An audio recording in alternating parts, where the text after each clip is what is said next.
Hey everybody, what's happening? My name is Steven. And I'm Spencer. We work at Nexus Youth and Family Services here in Amador County, and today we want to bring you a presentation regarding suicide prevention. We know that this topic can be pretty heavy, especially during this COVID-19 pandemic and not being in school. We do realize that there are people that are thinking about this. We do want to give you as much information as possible today throughout this topic.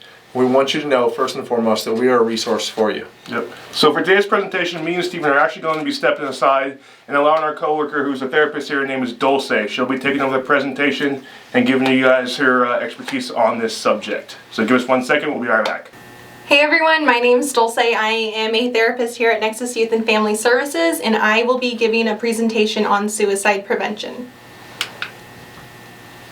So, the first thing I would like to talk about are the facts around suicide that we really need to just encourage everyone to know, especially when we're dealing with youth, young adolescents, and adults. It is not uncommon for teens to think about suicide. 1 in 5 teens in the U.S. will seriously consider suicide. It is, in fact, the second leading cause of death for ages 15 to 24. Every 108 minutes, we lose a teen to suicide. In one day, that is approximately 14 teenagers a day. So along with facts, we need to discuss myths. So these are things that we may hear in the media or with friends that we just encourage you to get real truth about. And one of them would be talking about suicide will not spur thoughts, and not talking about it may send a false signal that you do not care. So with this, when we hear people are having thoughts of suicide, we may get uncomfortable and want to step away from that conversation. But the reality is, if we step away, that can look like to that person in a really dark place that we don't care. And that's not something we want to encourage. We want to encourage connection and relationships and being able to talk about something that there's a lot of stigma around. People with thoughts of suicide do not always want to die. They often call for help after a suicide attempt. Suicide is not about death, it's about stopping the pain. So when we're in a really dark place, the only way we look is to suicide. It's not about, we're not in the right state of mind to look who our resources, get good coping skills, ask for help. We're not in that place, let's be honest. We're in a place of, I need this to stop. It hurts so much. I don't know what else to do.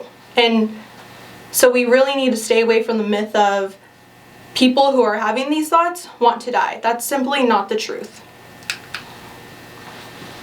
So with high school students, something I really want to focus on are stress and risk factors.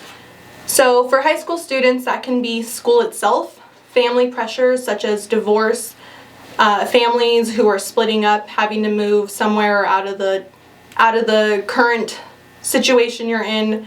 It could be financial stability, people in lower socioeconomic status, neighborhoods, dating and relationships, body image, being bullied, substance abuse, trouble with the law, foster youth, homelessness, LGBTQ+, and youth bereaved by suicide. So, the stacking concept. This is something that I feel that everyone needs to know about. The stacking concept is basically when you can be in high school and you can be going through a breakup, parents are getting divorced, your grades are slipping, you can't play on the soccer team, football team, basketball team, track, cross country, and now you have a friend who's going through their own challenges. And when we begin to stack, let's be honest, some of us may stack higher than others, but we're bound to fall. There's something that's going to trigger one isolated incident, and it's going to essentially make our entire stacking just crumble. So that's something that we really want to encourage, to be aware of what your limit is when you stack, and being able to unstack and reduce what those challenges are, and getting resources and getting help. So with stacking, there are attention areas that we need to be reminded of. So these are what I would call red flags, or just a flag that someone might be showing, and that is someone who's withdrawing from friends.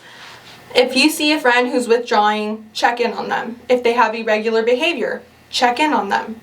If you're seeing an increase in alcohol and drug use, check in on them. dramatic mood swings, talking about suicide, and also people verbalizing not wanting to be here anymore. That can sound like, oh man, I wish I can go to bed and not wake up. That should be a flag. Check in on them.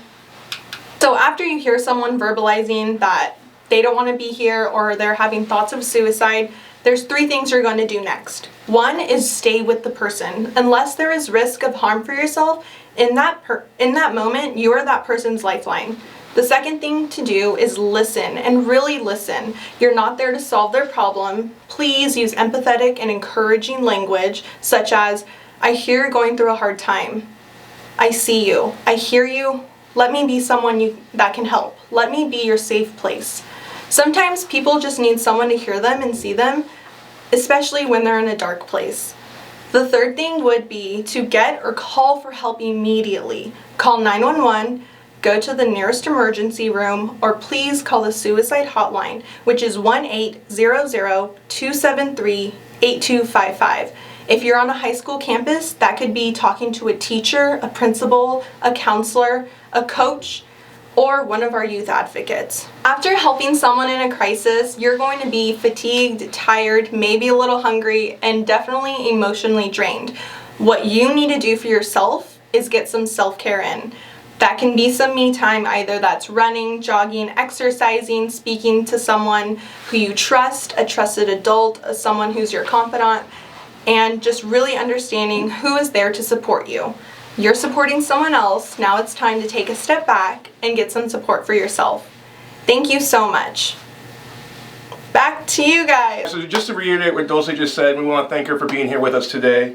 It's important to take these next steps after you've kind of been with a friend who's been in a crisis. So you want to make sure you take care of yourself in whatever way that is for you, whatever way calms you down. You know, we talked a little bit in our last video about anxiety reducers. So dealing with somebody in this situation could give you anxiety, so it's important to, get your self-care up and figure out what will work for you. Make sure you get your me time in. Again, just something that relaxes you, whether it's watching a movie, reading a book, playing music, drawing, artwork, whatever you do that relaxes you, please do that. And then figure out who supports you. It's really important to get a trusted adult and maybe even a group of friends around you that will support you throughout this whole thing to make sure that you're doing well as well, so you can help your friends around you. Absolutely. So when it comes to this topic, you guys, we understand that some of these things can weigh us down. It can, not just personally, it can in our friendships and all the things that come with that.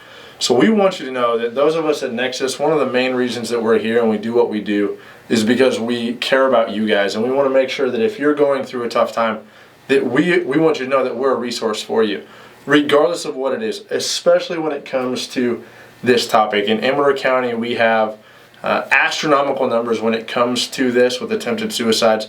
So we want you to know that we're here for you. Your teachers are here for you. Your coaches, all of those people are here for you.